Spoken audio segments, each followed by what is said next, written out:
I've been attached with the feeling of now waking up with you by my side. Alam naman natin na palagi talagang trending at pinag-uusapan sa social media ang bawat kaganapan ng ating Donnie at Bel Mariano.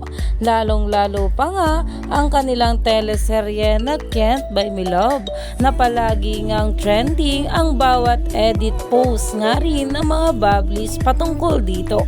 Pero ito na nga guys ang pag-uusapan natin ngayon dahil talaga namang may habulan ngang naganap sa set ng Can't Buy Me Love.